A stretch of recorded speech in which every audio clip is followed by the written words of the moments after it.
Tim, welcome to our channel and thanks for logging on. Today we're discussing the Rolex Oyster Perpetual Submariner reference 116613LB. You can see this unique gloss dial two-tone Rolex Submariner and purchase it on our website. If you enjoy these videos, please subscribe to our YouTube channel and click on the card in the upper right hand corner of the screen at any time during this video for our full listing for this watch with accessories included, additional high resolution images, and naturally complete pricing details. Now, a debut of 2008 as a white gold watch, the so-called Sub-C or ceramic bezel Submariner began to hit its stride in 2009 and 2010 with the debut of the two-tone and the steel version respectively. And it is that original two-tone 116613 that we see today. 40 millimeters across the round of the case. Nominally it's the same size as the 5-digit references that came before it, but on the wrist, in person, it wears far larger. 40 millimeters, not including the crown or the crown guard. The watch is also reasonably slim at 12.5 millimeters with a nicely sloped gold and ceramic bezel. Where the watch really struts its stuff as a full-sized modern reference is the lug-to-lug measurement, and because these end links on the bracelet are solid, they represent the outermost rigid outcroppings of the watch, so effectively the maximum span across the wrist, and on this watch that span is 51 millimeters. Because the entire bracelet and clasp are milled out and in this case endowed with precious metal, the watch feels incredibly hefty on the wrist.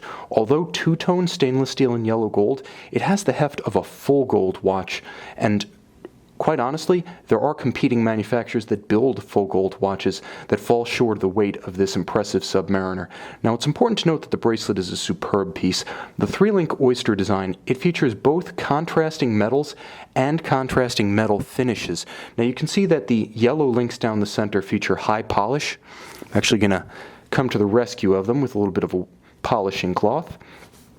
And then you can see that the shoulder links actually feature satin on their shoulders and then polish on their extremity. So the outermost portions of the link have high polish that's a wonderful complement to the polished yellow gold at center with a little bit of satin finishing to mute the total effect and add complexity.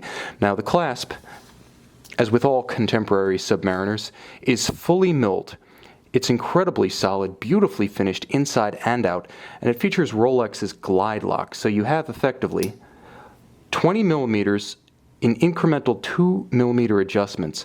Far more versatile than a conventional flip lock dive extension. This allows you to make micrometric adjustments in the course of wear. So if your wrist expands during activity, contracts during cold periods or inactivity, you can make that adjustment on the fly. It also makes sizing the watch easier if you're giving it as a gift because you only have to guess close and then you've got almost an inch of adjustability built into the clasp. Very solid. It opens and closes with a confidence-inspiring set of snicks and snaps. Now, the dial itself is a bit of a standout because this is the version of the watch that was sold between 2009 and 2012. It's the same gloss blue dial with maxi-indices that we first saw on the 2008 Smurf, but what sets this one apart from the 2013 successor to the 116613 is that it is that glossy dial base. It doesn't have the sunburst quality of the 2013s and later. This was a short-lived run, again, only 9 to 12. So you don't see too many of these watches around. The sunburst, although initially the fan favorite among Rolex collectors, may wind up being the watch that paradoxically is less valued down the line simply because more were made. So keep an eye on these beautiful gloss dials because not only do they have the appearance almost of enamel, featuring depth and luster and reflectivity that even the sunbursts don't quite boast, but again, they just are less common. There's a little bit of a vintage air about this dial too, with the golden print, something of a throwback to the days of golden gilt print on the 50s and 60s Submariners. Now, when I talk about the maxi dial, what I'm talking about is a system of larger indices and lumed hands, originally pioneered on the Yacht-master in the early 90s, and then the so-called LV or the anniversary Submariner with the green bezel from 2003 on. Now, outboard of the dial, which features all applied yellow gold indices and hands, you can see that there is the gold inset Cerachrom bezel. Now, what that is a blue ceramic that, for practical purposes, is just as scratch resistant as the sapphire crystal itself. So you're not going to have that beat-up bumper car look to this bezel over time. And that's the look that afflicted older Rolexes with the anodized aluminum inserts. Here, no such downfall, one might say that this watch is built to look just as good 10, 20, 30 years down the line. Inside the case, the tried and true Rolex caliber 3135, 31 jewels. It beats away at 28,800 vibrations per hour.